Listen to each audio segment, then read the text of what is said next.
What's happening? It is a dreary, windy midsummer's day, and again with the whiplash branches. Let's get through this bit. I hate this bit of track.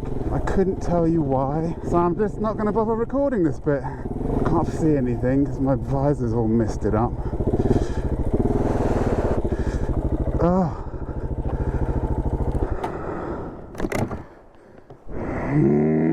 I can't tell you why, but I literally don't know why. I'm in a really bad mood today, so I figured just come for a ride, do a little bit of trail riding. It will cheer you up. I think it's just gonna make me ride really badly. Let's turn on the sat nav. Don't go up that trail. Oh, it's just one of those days. Like, go to put your glove on, drop it on the floor. So I'm out of the garden, aka the garage. I don't really want to do any more garden maintenance videos for a while. I just want to ride. Just want to ride and not be in a bad mood, but for some reason I'm in a bad mood. Let's do this! Trans-Euro Trail. Oh.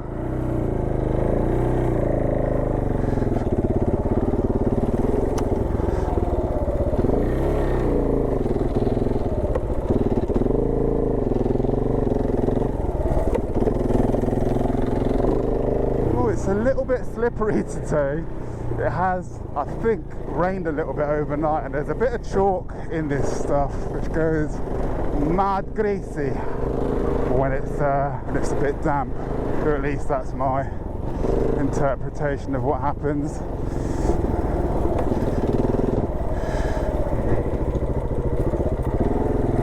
Ooh. Anybody else hate slightly off camber grassy ruts?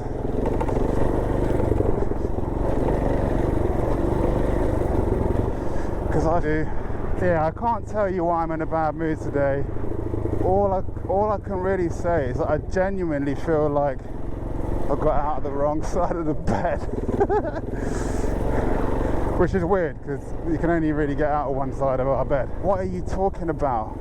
Basically, I'm in a bad mood, and I couldn't tell you why. But hey, I'm gonna do a bit of trail riding, see if I can therapize my way out of it. Just talk. Don't know if I'll ever post it on YouTube. I think maybe it's possible that it is all just now starting to get to me. Everything. This endless lockdown, this endless bullshit on social media, unbelievable people. Racism deniers are my biggest issue at the moment. Yeah, racism deniers. People that claim that racism doesn't exist and hasn't existed in this country for quite a long time. Oh, it's not like America. Why are people in this country so angry about it? I tell you why I'm fucking angry about it. It's because we had to put up with it for all of our fucking lifetimes while the rest of you pretend it's not fucking happening.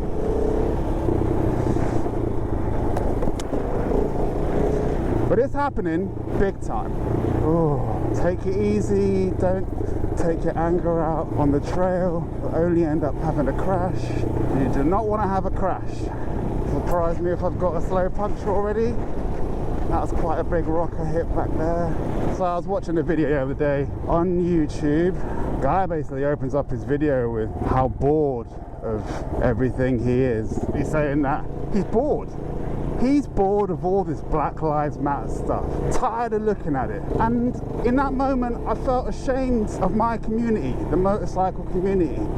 Like, a couple of weeks of looking at Black Lives Matter is too much for this guy who I previously thought was alright. Fancies opening up his video with can't be bothered. And to this person, I say, why don't you try living through a lifetime of racism and see how bored of it you are then. Yeah, to me it feels like the Black Lives Matters movement, you know, it's going to be like 60 days of fame before social media fucks it off again and has got no interest whatsoever, as it does with virtually every other major thing that happens in the social media world. It gets its bit of limelight and then nobody gives a shit anymore, which I bet loads of people are really looking forward to. But I think it's time. I think it's time to keep talking about it. Sorry to all those people that don't want to hear any more about how Black Lives Matter because they're not interested for whatever reason. And this is my issue, like so many people, I wake up in the morning, right? Twitter seems to think that I want to see sports bike stuff, but what it tends to do, interestingly, is rather than just letting me view that content, which is just bike related stuff, it just seems to, even though I don't,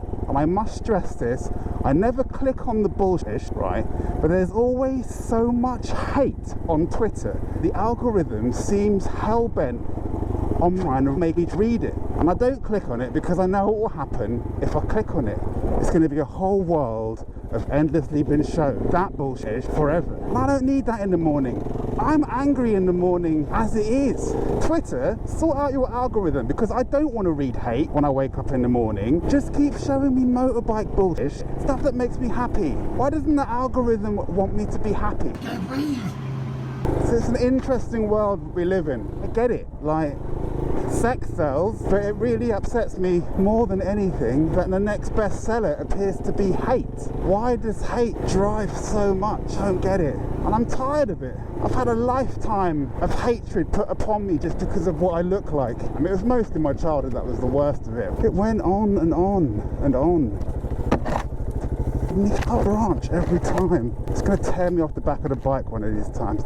So yeah, I'm sorry if the world can't be bothered with how Black Lives Matter and everyone's getting all pissed off, but all lives matter.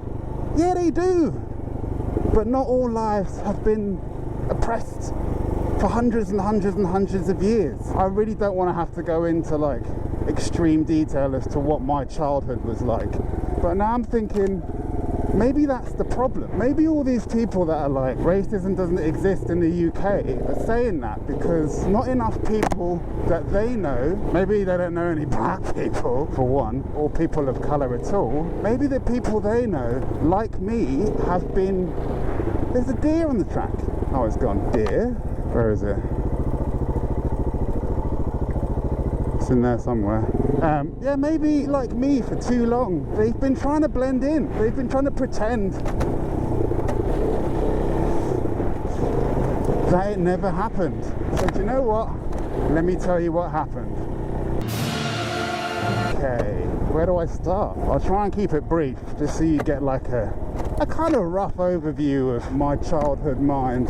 I, from the age of 3 to 10, went to school in Stevenage, little town outside of North London, and I quite often refer to it as the most racist place I've ever had the pleasure of living. In short, at the age of 3, I start nursery. I'm young for my year, so like most kids will be 4 during this school year, but it's nursery or play school or whatever you want to call it. I don't want to go, you know, there's the classic, I don't want to go, I will stay at home with you, mum, blah, blah, blah.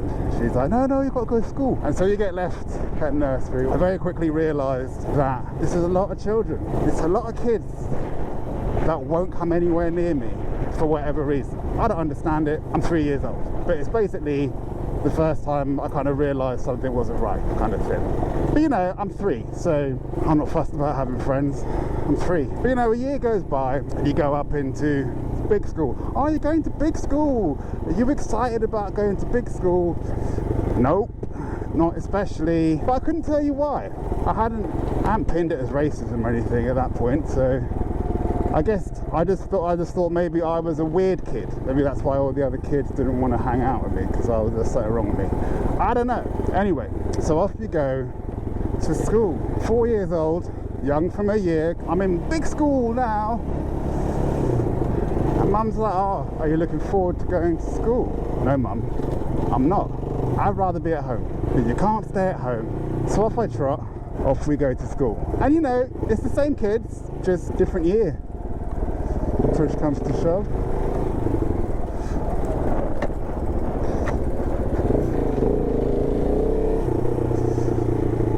So I don't have any friends because there is apparently something wrong with me, which no one has explained yet. But this will be the year that I get the explanation repeatedly.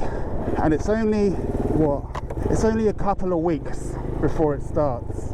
One of the kids starts following me around the playground, shouting "Packy" at me. And I say follow me around the playground because there's one thing I've learned from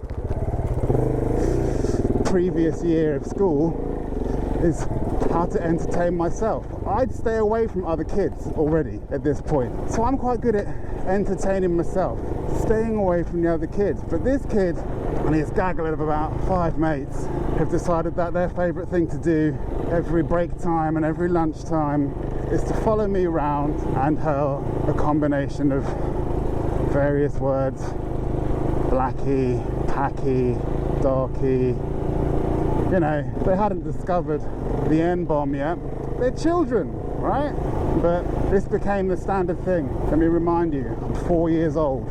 So every break time and every lunchtime, I had to put up with that shit.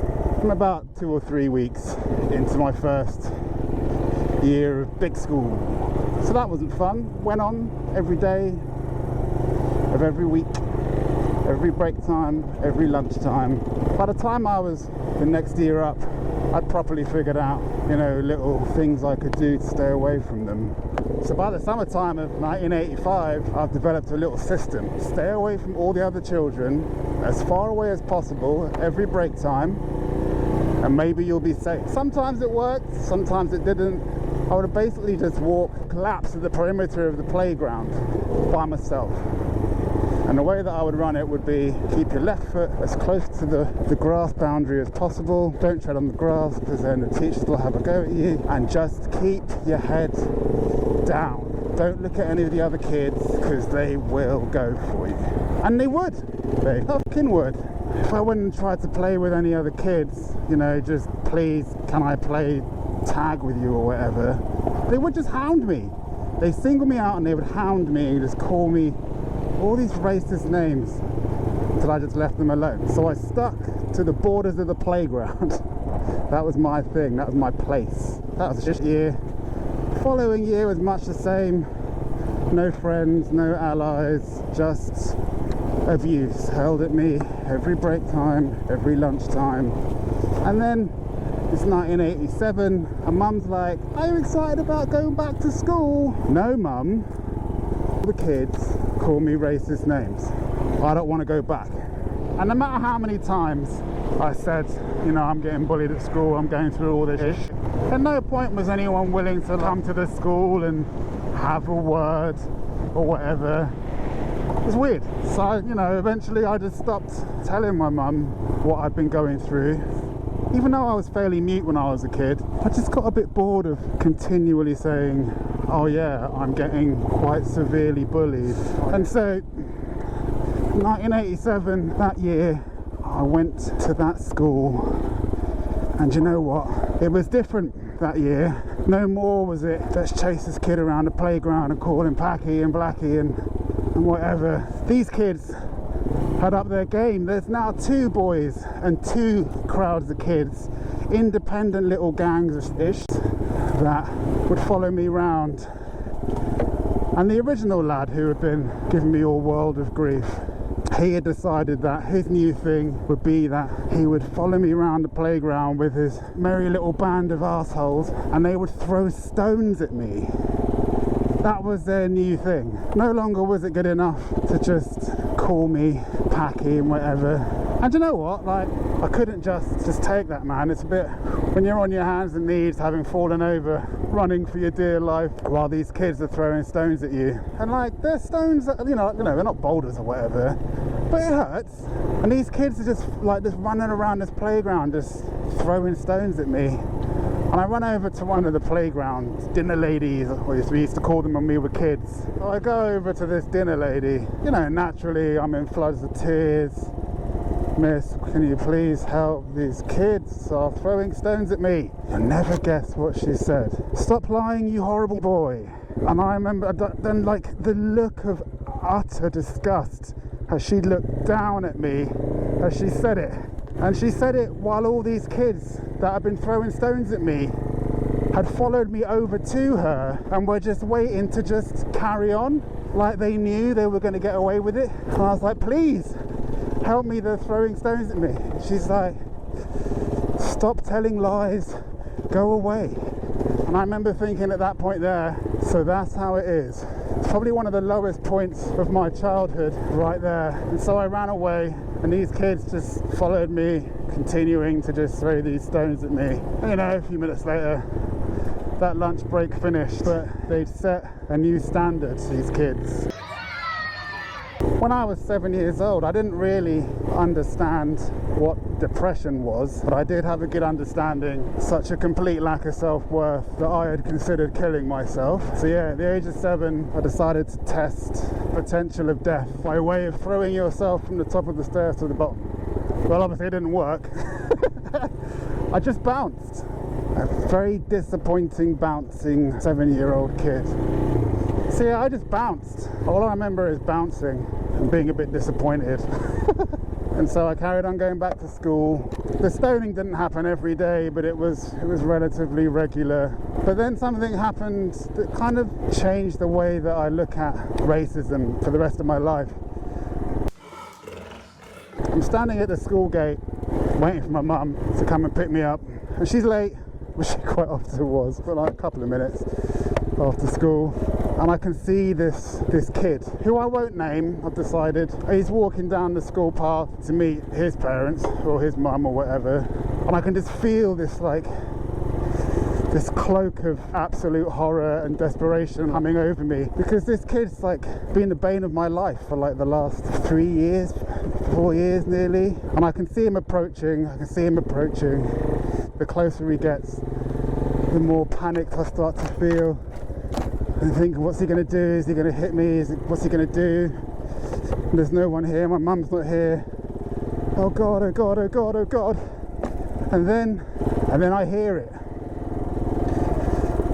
This hideous, gruff, evil voice. I hope you don't talk to that packy boy.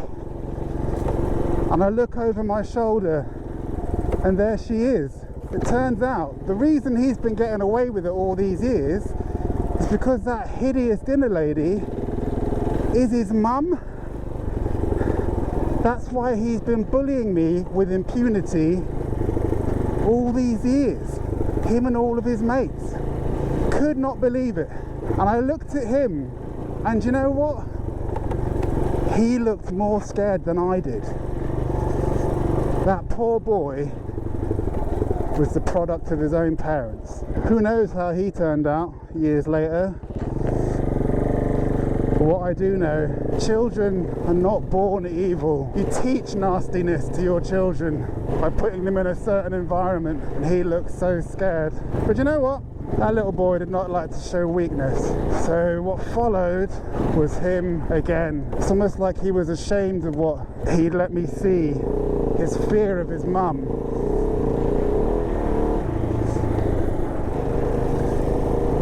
So the bullying just intensified with impunity still. And so it carried on. 2 more years. I told teachers, I told my mum, didn't dare tell my dad. Because that's the other thing about racism. Essentially what you're doing is you're piling all your hate onto this person. In my case, I'm a little kid. But what these school bullies, these little racist school bullies, racist dinner ladies, whatever, what they didn't realise is that I don't have a safe place at 7 years old. School is hideous. The lessons are okay, but let's be honest, everything where there's no teachers present is just racist bullying. And what those kids didn't know is that every day I went home in fear of my safety. Because dear old dad is the kind of psychological and physical abuser. You know the type. If your kid shows intellect and any sort of self-respect, you should reward it by beating them, because they shouldn't answer back. They certainly shouldn't answer back if they're correct. Ooh, then you get a proper beating. So life at home was just constantly in fear of dad losing his temper for whatever bullshit reason he could think of. So I go home and I spend all my time fearful of coming across my dad. I go to school and I spend all my time fearful of getting stoned in the playground. So I've probably gone on about this for way too long anyway. Let me know in the comments if you want to know what my teenage years were like. Different flavours of racism. 2 more years of that bullshit in Stevenage and we finally moved to London, but that's not where the racism ends, sadly. It just changed. So yeah, to the author of that video asking the biker community if they were fed up over hearing about how Black Lives Matter. This one's for you. I really wanted to tell the full story actually, but I think just telling a little bit about my earlier years kind of sets the scene. So yeah, you tell me, should I be angry at the world? Can you imagine what living through racial abuse every single day from 3 years old? I say every single day. Obviously there were school holidays. Best thing about school holidays is being at home when dad's not at home and not being at school with all the racist kids. So it wasn't every day. How many days are in a school year? Like 195 or something. 195 days a year, racial abuse from kids and the occasional dinner lady, with no support from parents, no friends to back you up, nothing. Imagine living with that. Imagine what that does to a child's mind. By the age of 10, mate, from a mental health point of view, I'm done. Let's say done. Abort. My fuel light has come on. Time to head home. Yeah, sorry if you just wanted to watch a bit of footage about green laning in the south of England. I feel like I needed to get that off my chest. Fed up with people talking about how they don't see what the big deal is. Try living with it all of your life. Then you'd fucking get it. Thanks for watching.